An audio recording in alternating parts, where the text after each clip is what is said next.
How can you buy a home at a 20% discount? Is zero money down real estate investing for real? And are math nerds just number crunchers who do nothing to help people? We'll answer these questions and more on this, the 79th episode of the DoughRoller Podcast. Welcome to the DoughRoller Podcast, where the best thing money can buy is financial freedom. We help you make more, spend less, and invest the rest. And now your host, Rob Berger. Whether you're just starting out, buried under a mountain of debt, or well on your way to financial freedom, this is the podcast to help you take your finances to the next level. Hey, everybody, this podcast is sponsored by Betterment, the most preferred automated investing service. Betterment has cutting-edge technology to optimize returns, minimize taxes, and save you time and money. Join over 34,000 customers who have already streamlined their portfolio management at betterment.com/roller. That's betterment.com/ROLLER. Well, it is good to be back. I took a week off. I tried to get some content scheduled for publishing while I was gone, but with my best friend from high school, he and I went to a little tiny town called Orr, Minnesota.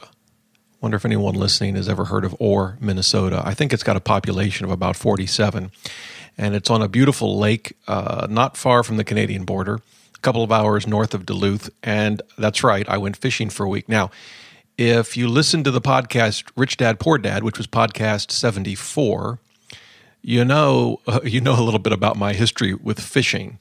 I still think I'm suffering from post-traumatic stress disorder from bass fishing as a kid, just, day after day after day after day after day on a bass boat, which, I guess I should have, at one point it was a lot of fun, I guess, but I think just after a while, something just switched in me and said, okay, I've done enough fishing for a lifetime. But we went fishing for a week up in northern Minnesota, and it was a great time to just kind of unplug. There was no internet. There was no TV. We had this cabin on the lake. He and his father and a bunch of friends have gone up there for, I guess, decades now. And so had a good time. The fishing came back to me pretty quickly for the most part. And we actually caught a lot of fish, unlike when I was a kid, as best I recall. Caught a lot of fish and had some fun. So now I'm back. I'm behind the mic. I'm glad to be back. And I got a lot of catching up to do. So we're going to cover a lot of things in this episode.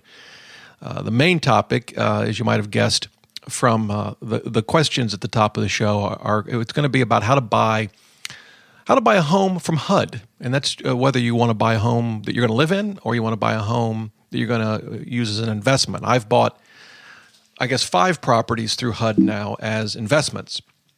But it's also a great way to buy what they call an owner-occupied home, owner-occ. Buy your own home. My sister, in fact, bought her home through HUD. And then we bought another home through HUD. Actually, now that I think about it, I've bought more than 5 HUD homes. My sister and I bought one and flipped it. So anyway, that's going to be the main topic of today's show. And I'll get there in a minute, but I've got a number of email from folks that I received while I was gone that I wanted to cover. And so let's get right to it. The first one is from Nancy. She writes, Rob, just wanted to thank you for the annuity interview with Vanguard. We are in the process of transferring all of our investments to Vanguard and just assumed we were stuck with the 2 annuities we own. Shamefully, we don't understand either of them or why we own them. I contacted my Vanguard contact today so we can look at if these make sense and or if we need or if we should exchange them for a Vanguard option. Thanks. Didn't realize this was even possible before listening to the podcast. Nancy, thanks for the email. If you haven't heard that podcast, it's podcast 73. Just go to DoughRoller.net/podcast 73. It is an interview with Tim Holmes, who heads Vanguard's annuities products. And it's funny, when I'm thinking about what shows I'm going to produce, what topics I'm going to cover, I wasn't sure. I thought I should cover annuities, but I wasn't certain, does it get too, boring? Annuities, it's kind of like insurance products, not exactly exciting. But the reality is that they're important. And not that everyone will choose annuities, but obviously some folks have, like Nancy. And so I was really happy to hear that interview helped her, and I hope it works out for her. And then on that same podcast, I got another email from Tim. And he actually asked a number of questions. I'm going to focus on one. And he wrote, you and Tim, referring to Tim Holmes, didn't bring up the risk of the insurance company going out of business. Is that a risk that we should consider, and how should we think about it? If one of the objectives of this type of investment is peace of mind, it doesn't seem like relying on a single company's solvency brings me much peace of mind. What am I missing? That's a great question. And it was one I didn't feel comfortable answering on my own, so I sent an email to Vanguard, and they wrote back a great response. And so here it is. I'm going to actually read to you the response. Of course, I've already forwarded this one to Tim, the listener, not Tim Holmes, of course. Tim, like two Tims here. But I have already forwarded this one to Tim, who had sent me in the question. But I think it may be one that a lot of people have. So here's Vanguard's response. They wrote, the reader's question is a good one. And it's really no different than other insurance products like life insurance, long-term care, homeowners insurance. And then they have a quote, guarantees associated with annuities are subject to the claims paying ability of the issuing insurance company. And let me just, as an aside, say that, that I hadn't really thought about it that way, but it's absolutely true. Most people have life insurance. If you own a home, you have homeowners insurance. Some of us have long-term care insurance. And, those are only as good as the companies that back them, and annuities are no different. Okay, so Vanguard continues. That said, insurance companies are highly regulated, and ensuring they're able to pay claims is one of the top priorities of the regulators. From a practical perspective, here are a few things to consider. First, before purchasing an annuity, you can look at the credit ratings of the underlying insurance company. Vanguard Annuity Access through HULER, H-U-E-L-E-R, Income Solutions, has minimum credit rating requirements for those on the platform, as well as a proprietary financial evaluation process, which I guess is HULER's, that is used to screen insurance carriers. Second, most states have, quote, state guarantee funds, end quote, that work similar to FDIC insurance. This ensures the insurers pay into the fund, and in the unlikely event an insurer is unable to pay its contract owners, the first $100,000 is covered by these funds, and they point out the amounts actually vary by state. Some are higher. Because of this, some investors buy multiple annuities from different insurance companies. Interesting. As an aside, unlike FDIC insurance companies are prohibited from advertising this coverage as an inducement to buy. Didn't know that either. By the way, that didn't know that either is my statement, not Vanguard's. Okay.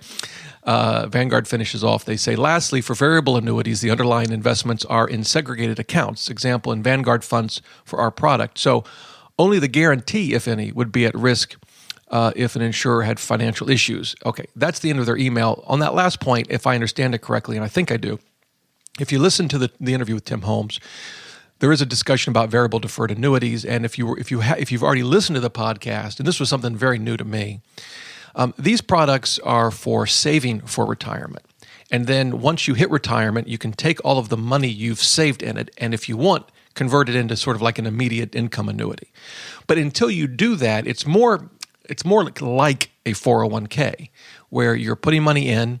There are some tax advantages for doing so, and you're just investing it in, in this case, if you open it with Vanguard mutual funds, right? And so in that stage of the quote-unquote annuity, there's no insurance company involved, right? Because you're just investing money. It's going into whatever Vanguard funds you choose. The annuity side of the variable deferred annuity only kicks in, say, at retirement, if you choose to take that money you've accumulated and actually buy an annuity with it. As Tim pointed out, in his experience, most people don't actually do that. They simply withdraw from the account, not unlike a 401k or IRA. However, all that said, this was a great question. I'm glad Tim, the reader or the listener, asked it, and I hope you found Vanguard's response helpful. I think the big takeaway is this is something worth asking, whether you're contacting Vanguard or anyone else. You certainly want to understand the risks associated with really any insurance product, but in this case, an annuity, and understand what the regulations are in your state, what kind of protections you have, and the creditworthiness of the insurance company backing the annuity. Great question. Okay. Next one comes from Anne, who's from Belgium. So I've got a listener from Belgium. Really enjoy listening to your podcast in my car and appreciate the notes you add on your blog too. Here's my question. I'm ready to invest some money in ETFs. She says right now it's just sitting in an internet account. I'm assuming like an internet online bank of some kind. And I was wondering if it's a good idea to do this in July with a lump sum, as it is traditionally a quote-unquote bad month for the stock market. You had bad in quotes. I have read the pros and cons of dollar cost averaging, but since I'm going to invest in one go, I was wondering what your thoughts were on doing it now versus waiting a couple of weeks and investing during the holiday period. So I'm guessing by holiday period, she's referring to August, which I believe, and I'm not much of a world traveler, but in many European countries, August is a big holiday month, I think. And if I'm wrong, someone out there is going to email me and tell me. Anyway, it's an interesting question. I get the dollar cost averaging question a lot. I've covered dollar cost averaging in podcast 71. And you can check that out, DoughRoller.net/podcast71. But Ann's question is kind of different. It's really a question of she's already decided to invest in a lump sum. Should she do it in July or August? Here's my view on that. It's not much different than my view on DCA. If I have money to invest, by and large, I'm going to invest it when it's available to me.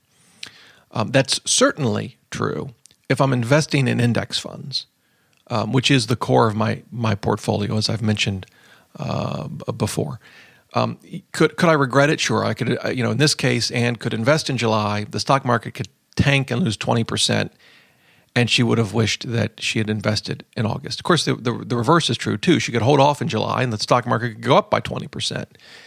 And now she's buying securities in this case, ETFs at a more expensive rate. I just generally don't try to time the market. I don't believe that one can be good at it consistently, and so I don't try now. I do invest in individual stocks. And with individual stocks, and this isn't Ann's question, she's going to invest in ETFs. But with individual stocks, I don't time the market per se, but with individual stocks, I'm very much looking at buying. I'm on my individual stocks, I would guess you'd call me a value investor versus a growth investor or some other combination. What's the difference? Well, let's take Apple. I'm going down a sort of a tangent here, but it's kind of important. Apple at one point would have been considered a growth company, meaning simply they're growing their earnings faster than, say, the average large public corporation in the United States. Why are they growing so fast? Well, the great technology, the great products that they had produced from the iPad, the iPhone, the iPod, right? And so they're selling a ton of products because people love their products. They have big margins. And they're growing their earnings very, very quickly, much faster, as on a percentage basis. They're growing their earnings on a per share percentage basis. So that would be considered a growth stock. In today's market, you might consider Tesla as a growth stock. It's got this crazy technology. People expect them to be churning out new cars. In fact, they've announced they have their Model X's coming out in next year. And so they're expected to grow their revenue significantly and hopefully their earnings. So growth companies typically don't pay dividends. Why? Because they're taking all the profits they're making, all the cash flow, and they're investing it into their growth. And again, in the case of Tesla, product development, marketing, they're expanding into other countries. They want to build what's been called the gigafactory, a giant battery factory. So that would be your typical growth company. One of the problems with investing in a growth company is they're really, really difficult to value, because so much of their value depends on future events that are just very, very difficult to estimate with any sort of confidence. I mean, we don't know, for example, with Tesla, will their next car be as successful as the Model S? We don't know. How successful will they be with their gigafactory, and will they be able to produce batteries at a lower cost? And we don't know. How successful will they be in foreign countries? It's almost impossible to predict that with any reasonable degree of comfort. So valuing a growth company can be very difficult, and their valuations based on current earnings are usually just astronomical. They're astronomically expensive. For example, on the basis of, say, a PE, the price to earnings ratio. As I record this, I'm actually looking up Tesla's. I have no idea what their PE is. Well, their earnings per share were negative, so they don't actually have a PE. But you could take Amazon. I mean, Amazon's got a whopping PE. I've mentioned it. Their price to earnings is over 500. You compare that to Berkshire Hathaway, for example. Their PE is around 15, is my guess. 16.23. So growth companies are very difficult to value, are usually very expensive relative to earnings, if they even have any earnings. But, if you get it right, you can make a lot of money. I mean, obviously, Tesla's stock has gone up significantly. And in fact, this year, and I need to update this, I'm competing against a bunch of bloggers. We each invested $1,000 and could invest in whatever we wanted. And one of my investments in that competition was Tesla. I only had $1,000 to start, so I ended up buying exactly one share of Tesla. But it's done pretty well for me because I bought it at $199 this year, and it's currently trading at $230. So, about 15% growth, in 6 months. So it's worked out in the short term. But, for long-term investing, I'm just very not comfortable with the growth company. I instead try to find what I consider to be value-based companies, which are companies that are undervalued. Now, of course, how do you figure that out? Well, books and books and books have been written on how to determine what's called the intrinsic value of a company. Warren Buffett talks about this a lot. And you really need to come up with some assessment of that to really have a sense as to whether a company is undervalued or not. Now, one of the examples of a company that I recently invested in my SEP IRA was Wells Fargo. And I think it's a fantastic company, probably the most solid bank out there, PE of 13. It's got a dividend yield of 2.65. And it's done, I've only owned it for a few months, and I think the performance of a stock over a few months is irrelevant, frankly. But that being said, it's done very well for me. So the point of all this, getting back to Ann's email, is this. When I'm investing in an individual stock, I'm not so much timing the market per se, but I am absolutely looking for good deals. And if that means I have to wait and I don't invest in anything for a while, that's okay. And so, Wells Fargo, I thought was a great buy when I bought it. So I did. I've done very well in Ford stock, but I bought it when PE was, I'm not even sure what their PE is now. Let's see. It's 10. I bought it at a PE of, I think, 2. And again, I'll tell you about my losing investments, because sometimes people talk about their winners and you think, oh my goodness, but we have losses too. Like I invested in Blockbuster, and I managed to take $4,000 down to $2,000 very quickly. I knew it was a risky play. I was trying to bet that they might succeed. They didn't. But in the case of Ford, I doubled my money in a year. And to me, it was a very safe investment, not because I thought the stock would go up in a year. I had no idea when it would go up. But I felt that eventually it would. It was down in part because the entire auto industry was in turmoil. I did the same thing with banking. In the depths of the financial crisis, I bought Citibank. Frankly, for me, probably not the best bank to own today. I think probably Wells Fargo is, which is why I own Wells Fargo. I don't own Citi stock anymore, but I did, and it did very well. So with individual stocks, I'm absolutely looking at valuations as best I can. Certainly, I've made my share of mistakes. But to Ann's question, when you're going to invest in ETFs, sort of index stuff, which is, again, the core of my portfolio, I put my money to work right away. Could you regret that? Could the stock market tank? Sure. But long-term, again, I'm assuming long-term investing of decades. I put it to work right away. So, again, July versus August, though, frankly, it probably doesn't matter. So anyway, that was my response to Ann's question. Okay. I told you we have a lot to cover. I got one more email to deal with before we get to HUD Homes. So I had actually 2 emails. A guy named Ace, who I've mentioned before, I email a lot. In fact, he emailed me this morning. And Steve. They both emailed me and they said, hey, listen to Dave Ramsey's show. He puts part of his show out on a podcast. And he talked about criticisms of his ELP program. And in the same show, talked about this whole business of his claim that the stock market has returned 12%. And, if you followed my podcast, I covered both of those topics. I talked about his ELP program. I called it ELPS program. I guess he calls it ELP. I kind of like ELP. I really think he should go with ELP. Anyway, that's podcast 69. I gave you my views on his ELP program.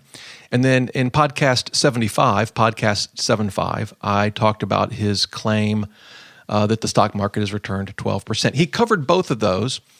And I think he said some things that I think are worth addressing.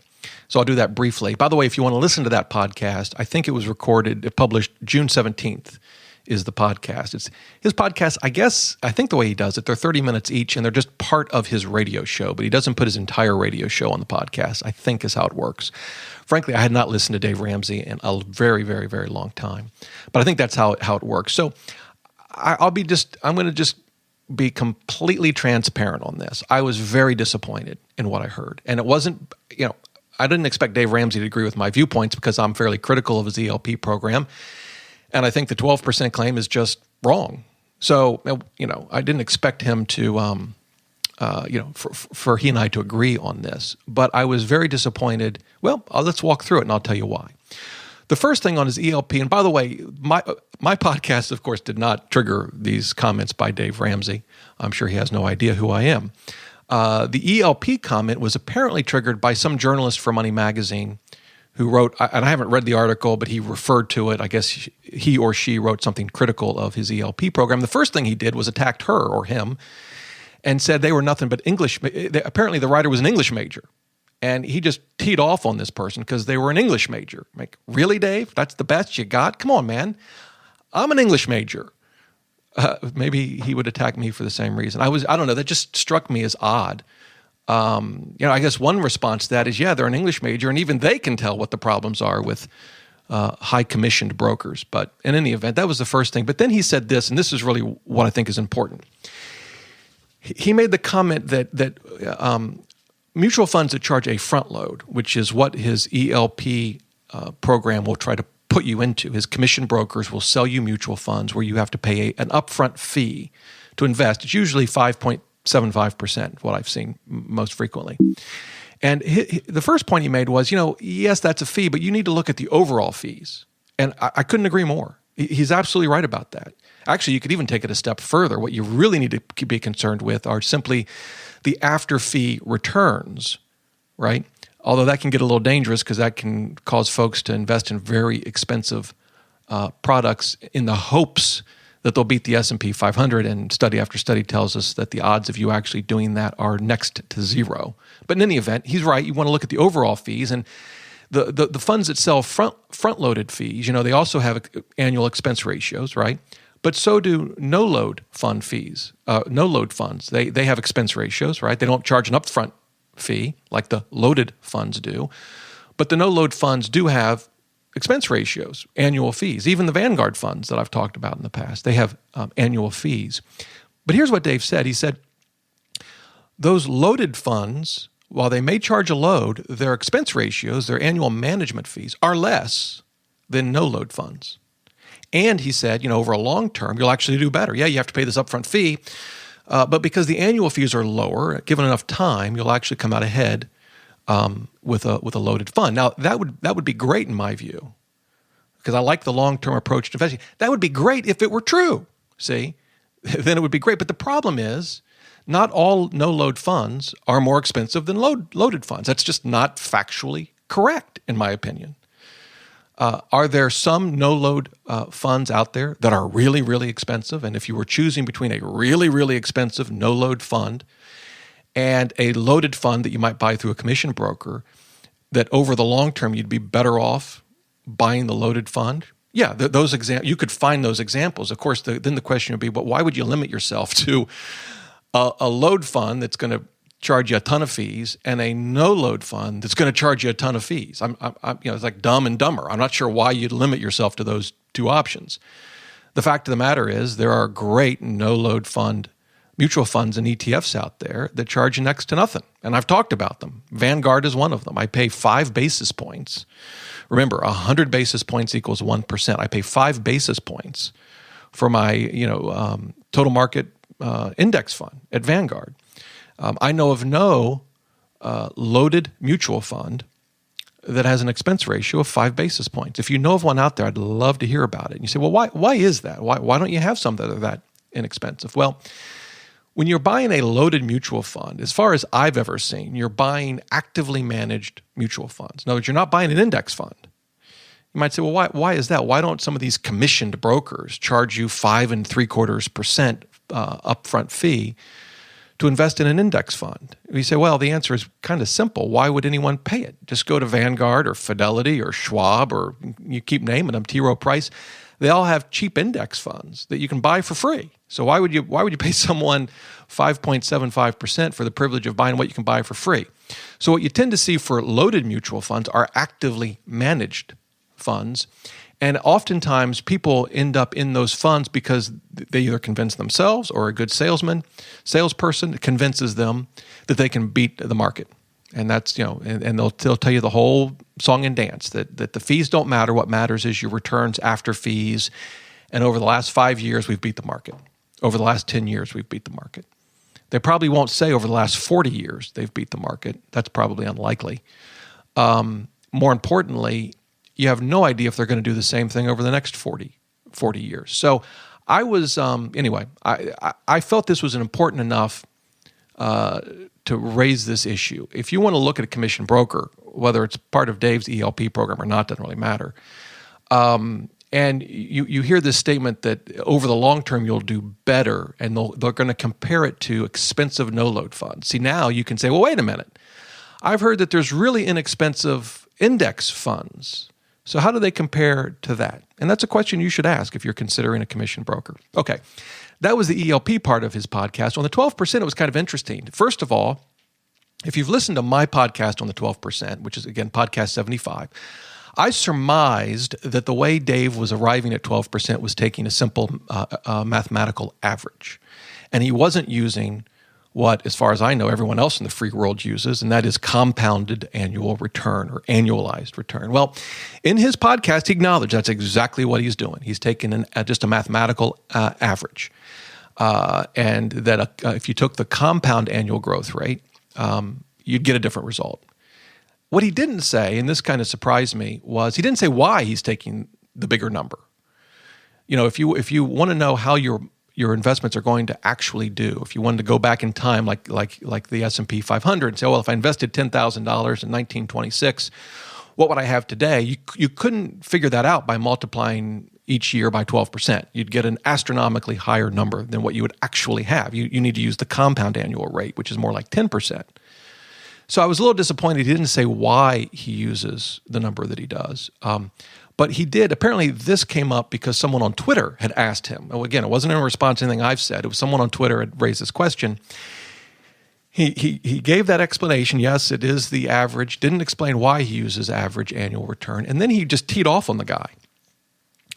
And what he said was that, first of all, this doesn't matter. What matters is the fact that so many people aren't saving for retirement, and that should be the focus. Well, I kind of agree with that, actually. I mean, that probably is the single biggest problem, that people aren't saving for retirement as it relates to, retirement savings. Of course, there are other problems, right? Some people are saving and they're just not saving enough. That's another big problem. Some people are saving, but they're paying really ridiculous fees to commission brokers and expensive mutual funds. That's another big problem. So I think Dave's right. There are bigger problems than 10 versus 12%. Although it still raises the question, then why is Dave using the 12%? I don't know. He didn't say. And the other thing is in his website, as I mentioned in the podcast, he uses 12% to justify an 8% withdrawal rate during retirement. That does matter. That's when this 10 versus 12% is a big deal. And, if you're getting near retirement and you're thinking of using an 8% withdrawal rate, because that's what Dave says you can do, man, all I can do is encourage you to do a lot of research and study. Because everything I have read, I know of no one that says 8% withdrawal rate, except for Dave, and that's based on this 12% number, which is based on an average annual return. So actually this stuff does matter. But then he said this, he said, financial, what do you call it? I think it's financial nerds. I took this note down. I can't even read my own handwriting. Financial nerds who crunch numbers and do nothing to help people. That's how he described the person who asked that question. I don't know why he's attacking the guy who asked the question. I think it's a legitimate question. And, I debated whether to even discuss all of this on the show, but it kind of just burned me up. The reality is you don't need to, be able to solve differential equations to do well with investing and personal finance. But, numbers kind of matter. They kind of do. And when you're at retirement and you're deciding how you're going to handle your nest egg, man, that's a scary thing. And that's a really important issue. And, there's a big difference. If you're going to assume 12% return and you can withdraw 8% a year, that's a really important decision you either are making now or will hopefully make at some point in the future. And the math kind of matters. So anyway, listen, if you're listening to Dave Ramsey and he's helping you get out of debt and helping you stay motivated, man, keep listening to him. Keep doing what works for you. Please don't misunderstand my criticisms of Dave's investing advice. I'm sure he'd listen to me, and I guess he would criticize me and say I'm ridiculous for investing in low-fee mutual funds. I don't know what he'd say. But if he's helping you get out of debt, man, keep listening to him and keep working. Sometimes it's hard. Stay motivated. Keep doing it. But I felt I ought to at least respond to the emails I received from Ace and Steve and Dave's podcast. I was disappointed. I think, this is tough. This can get complicated. It can get scary. Our financial futures depend on some of this stuff. I just don't see any business in attacking people personally. If you disagree with them, fine. Just say, I disagree. We should use 12%. That's what we should use, and here's why. Or say it's not important, and that's fine. Just take it off your website and don't encourage people to withdraw 8% of their nest egg each year on a 12% number. But, attacking people personally, anyway, I guess maybe it's just not my style. By the way, people disagree with me all the time. And sometimes they convince me that I'm wrong. I got an email. I did a podcast on renting versus owning a home. Let me see if I can get the number for you real quick. And someone emailed me and corrected some math mistakes that I had in the show notes. Oh, here we go, podcast 53. And I looked at it, and they were absolutely right. I blew it. So I made the correction, thanked them for it. Happens to me all the time. Anyway, just my 2 cents. Hey, if you've listened to the Dave Ramsey podcast that I'm referring to and you have a comment on it, maybe you agree with them, and that's great. If you do, I'd love to hear why. I am not opposed to differing views. It's just it's part of life, and it's one way we can all get better. Sometimes it'll cause us to change our own thinking. Sometimes we'll just agree to disagree, and that's fine too. Okay. I told you this would be a long podcast. Now we're heading to HUD homes, the main topic. So briefly my story on buying HUD homes. So I with actually my best friend that I went fishing with, my best friend from high school. He's lives in the Central Ohio where we both grew up. His father is a realtor. Has been a realtor for forever, I guess 4 decades. And has bought and sold just a ton of homes. He, has bought investment properties, flipped homes, has a lot of real estate that he owns, that he rents. So a lot of experience. And then my friend, who's an attorney by day, but has bought and flipped a lot of homes with the help of his father, and had bought some rental properties. And in 2005, we came up with this idea that we'd invest together in some rental properties. And I got to tell you, I was scared to death. I was scared that we'd buy the wrong property. I was scared that the rehab of the property would be a disaster and would cost far more than we had estimated. I was scared to death that we wouldn't be able to get a tenant.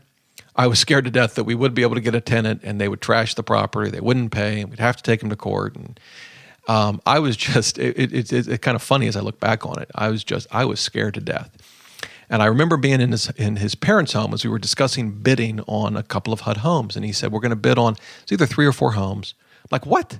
We're not bidding on 3 or 4 homes. I mean, I'm thinking maybe one small home to start with. What are you talking about? Bid on 3 or 4 homes. He's like, Rob, don't worry. We're not going to win any of these homes, let alone more than one. It's just not going to happen. So I signed the paperwork, off went the bids. And of course we won 2 homes. I was petrified. So here we have 2 homes. I'm scared to death. We got these big renovation projects because these homes, one was in pretty decent shape. One needed a lot of work. I mean, it had an above ground pool we had to deal with, complete kitchen remodel, siding issues, roof issues. It was just a big, big job. Well, you fast forward now, let's see, I guess 9 years. This is 2014. I'm recording this, so 9 years. We've since then, with my friend, we've bought 5 homes. The 2 we bought worked out fine. They've all worked out well. We've bought 5. We've sold one of them. Actually, one of the first ones we bought with the above ground pool. We ended up selling that to a tenant, and I gave them what I think is a great deal. I think they were very happy.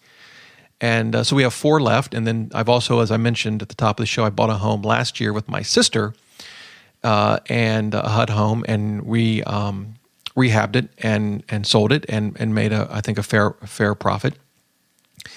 And so I thought, given that experience, I would kind of share with you some tips, if you will, on buying a HUD home. And here's the deal. HUD homes can be great, not only for investors, but also if you're just looking for a home to buy for yourself.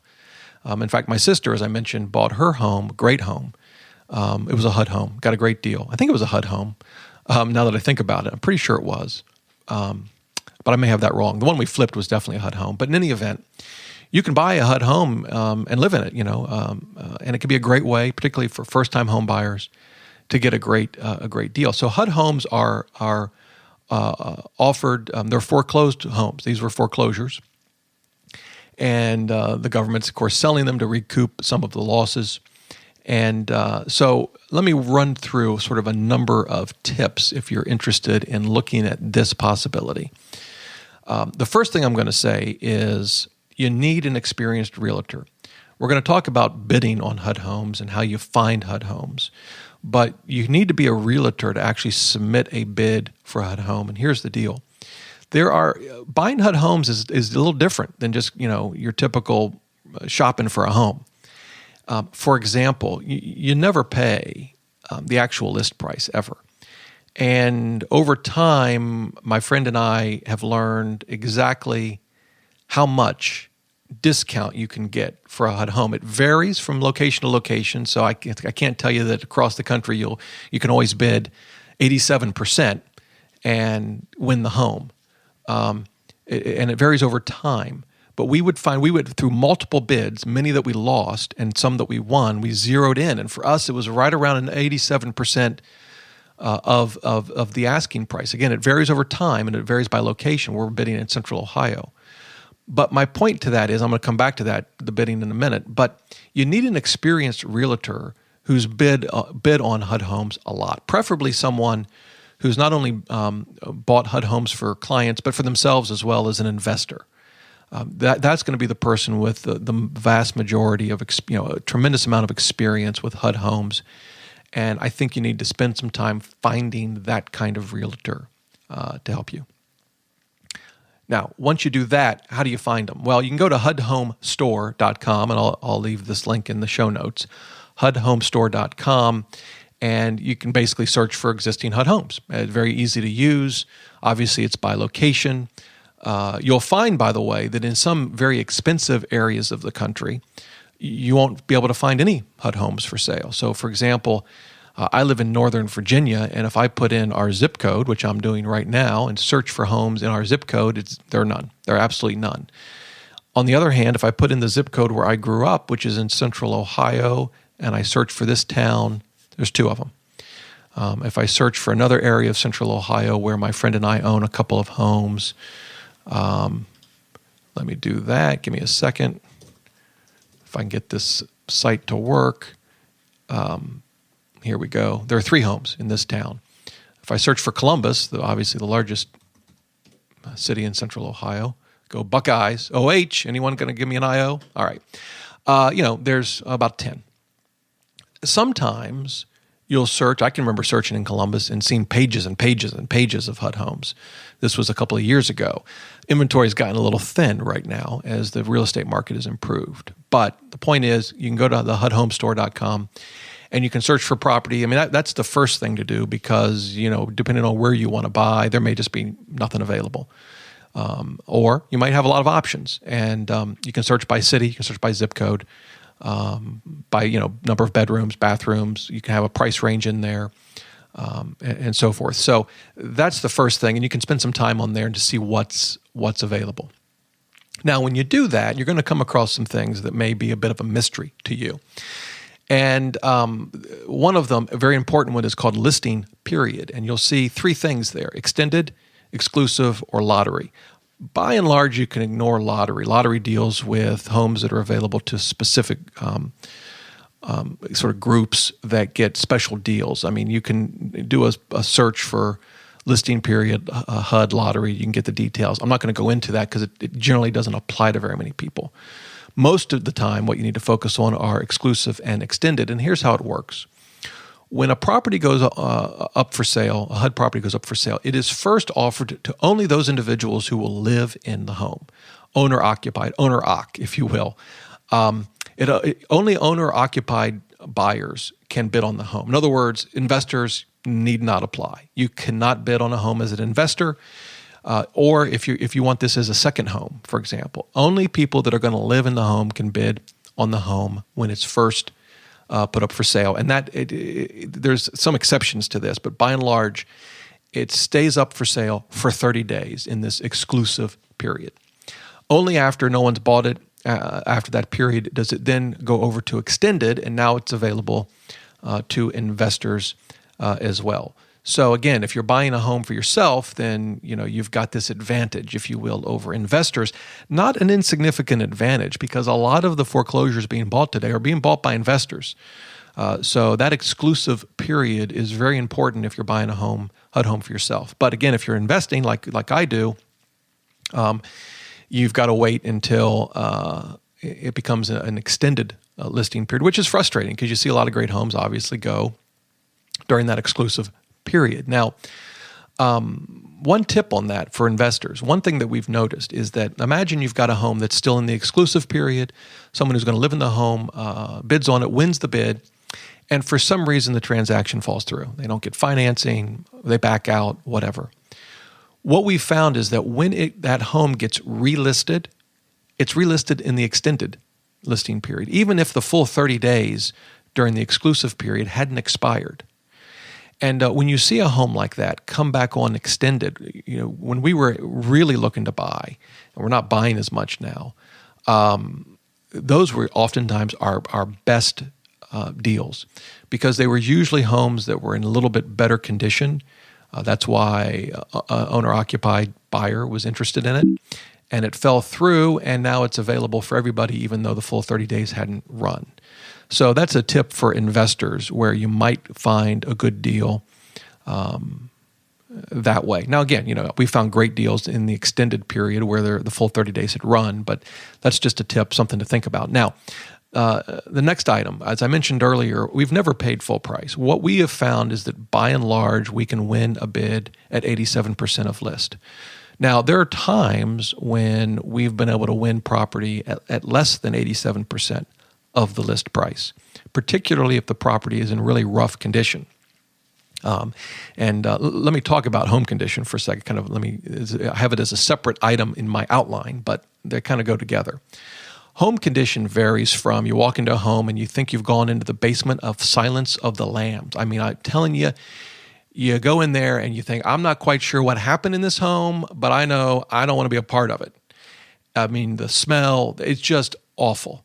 And you got a lot of times these homes, people will break into them, after the owners had moved out, stolen all the copper piping, destroyed it. I mean, I kid you not, you walk into some of these homes and it is scary. The flip side is we've walked into some homes and it's like, wow, this is amazing. A little bit of paint and we're done. We can rent this puppy.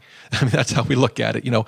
Carpet's in great shape. Cabinets are in great shape. It's fairly new. Sometimes, you can find a HUD home that's very old. Sometimes they're just a couple of years old. The condition is just a huge range. Now, what we found is, and this makes sense, I think, the better the condition of the home, the more likely it's going to sell closer to list. And the rougher the condition of the home, you can usually get a better deal. Now, as real estate investors, we're used to, putting in $20,000, $30,000 to repair a home. You got, if you're buying for yourself, that may not be what you want to do, not just financially, but also because, that's a huge undertaking. What we've found is some of our best deals have been homes where we've had to put in a lot of work. So the key takeaways there, though, are you shouldn't have to pay full price. An experienced HUD realtor will be able to talk to you about what you're likely to be able to get a home at. And kind of couple that with home condition, it varies widely. Like I said, in the first two homes we bought, one needed a whole new kitchen. The whole backyard pool thing was a mess. The house was pretty rough. The other home we bought, great condition. I think we put in new carpeting, got a couple new appliances, painted. That was basically it. So condition varies. All right, next item. I kind of think of HUD homes as single-family homes because that's what we buy, but actually HUD homes can be multifamily as well, 1 to 4 units.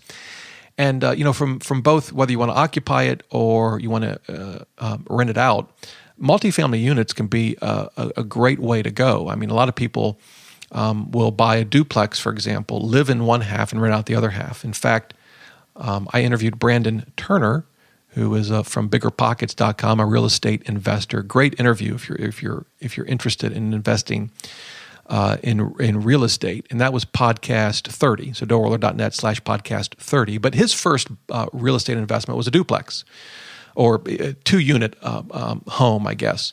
And he rented out, I think, the back part of it or whatever. It can be a great way to go. And from a real estate perspective, a real estate investing perspective, what I found is this. For multifamily units, price appreciation is slow, but rental income is high. That's always sort of the tension. The better the rental income of a property, usually the slower the price appreciation. And the better the price appreciation, usually the rental income relative to cost is not so great. So there's sort of a trade-off. With multifamily units, what you tend to get is great rental income as compared to the cost of the property. But they don't go up in value as quickly. And as you might imagine, they are a little harder to sell. So, but the point is, if that's something that you're interested in, HUD homes, 1 to 4 units, so you can find multifamily properties. And at a high level, there you go. I mean, that's kind of what you need to know about buying HUD homes. I will sort of fast forward my own story. As I mentioned, we ended up buying a total of 5 single-family homes. What we tend to do is lease them, do a lease purchase, where someone pays a small fee, and usually the equivalent of maybe 1 to 2 months worth of rent. And in exchange for that, we will give them the option to buy the home, usually within 3 years, at an agreed upon price up front. And then they, of course, start out renting it, and we'll take a portion of their rent and give that to them as a credit that they can use for the down payment if they do buy. And so that's what we tend to do on all of our properties. Not all of them. Sometimes we just get straight up renters, but that's our preference. And for that one home, the one with the above ground swimming pool and the brand new kitchen. By the way, we remodeled that kitchen for $3,000. And it was a good looking kitchen and a great job there. Maybe I'll talk about that in another podcast. But anyway, the tenants bought it. I think we're very happy with it. We tend to, I think, give a very fair deal. I've heard of some landlords, they'll do this option, they'll charge them like $5,000 or $10,000. They won't lock the price in. I don't know who would even go for that kind of deal, but that, here's our view on it. If we sell the property to the tenants, we're not paying a realtor fee. We're saving 6% on a real estate fee. Why not give the tenants a really good deal? We'll get a really good deal. In effect, we're kind of splitting that savings with the tenant. And, to us, it's sort of a win-win, and that's what we do. And that worked out well in that case. A lot of times, for whatever reason, people will pay the option fee, live in the home for 3 years, and just decide not to buy. That's fine. That's their choice. It's an option, right? That's the whole idea. So that's what we did. We sold that one home. We still have the 4 remaining. We have recouped all of our investments in all of these homes, the down payments. We put, I think, $10,000 each to begin with, and for repairs and whatnot. But we were able to get, and this goes back to the top of the show where I asked the question, is zero down real estate investing for real? Actually, it kind of is and it kind of isn't. So here's the deal. We get 100% of, we get financing equal to 100% of the improved value of the home. So in other words, let's say the home costs us, but actually, let me do the math a little different. Here's what we get. We get financing equal to 80% of the improved value of the home. That's what we get. However, what we're able to do is buy homes such that 80% of the improved value of the home equals 100% of our costs. If you didn't follow all that, that's okay. The end result is this. We are able to get financing equal to the cost of the home plus the rehab. We're able to do that because we get the HUD homes at a discount. We rehab them hopefully in a smart and financially responsible way. And when we're done, the appraised value of the home comes in such that our total costs are usually right at about 80% of the appraised value. So we get 100% of those costs financed. Now, we're doing that through what's called a portfolio lender. These are typically small, local, and regional banks that do not sell the loans into the secondary market to the Freddie and Fannies of the world. They keep them themselves. They hold on to the loans, and that's why it's called a portfolio lender, because they maintain a portfolio of loans. And again, by the way, an experienced HUD realtor, particularly one who invests as well on his or her own, they will be able to find plenty of these for you. And so, yes, we can get into a home with no money down, but you know what? As soon as you do, you find a tenant, and then the air conditioner goes out, or the roof springs a leak, or the water heater goes bad, and so there really is no such thing as zero money down real estate. You might get into a home with no money down, but don't believe for a minute that's going to work for you long term. You're going to need some level of capital to deal with emergencies, not to mention a tenant who doesn't pay you, or a tenant who vacates the property and it takes you 4 months to find a new tenant while you continue to have to pay the mortgage. And of course, maybe they trash the place, so you have a couple of $1,000s in costs. So we are able to get into these homes oftentimes with no money down, but costs, they always do arise. But over the long term, what we've found is we've been able to recoup all of that money, partly from the sale of the one home and then just from rents minus expenses and taking the difference, and we just stick it into a joint savings account that he and I have for the business. And right now, it's doing very well for us. We went through the down period, obviously, in 07, 08, 09, but it didn't affect rents. That was the thing. You don't like to see the value of the property go down, but tenants still needed places to live. They were still paying rent, and it was enough to pay the mortgage and the expenses and have a little bit left over. And so we've over time grown our savings account, and now we're at a point where we actually pay sort of a dividend, if you will. Each month we get a few $100s each out of that account. And of course the account still grows a little bit, and we've still got now 4 homes that are now finally starting to go up in value. We tend to keep rents, I think, very reasonable. We're focused on long-term relationships with tenants, so we're not necessarily looking to jack up the rents every year. We'll sometimes lock in a rent for 3 years because our view is, one, tenants like that. It's predictable, and they know they're not going to get a rent increase at least for 3 years. And for us, we get a long-term tenant as we avoid the vacancy expense and the cost of fixing up the property when a tenant moves out, which are the worst expenses for a real estate investor. So that's been our experience. It's worked out well. And I realize that this podcast has probably been one of my longest. I hope you've found it helpful.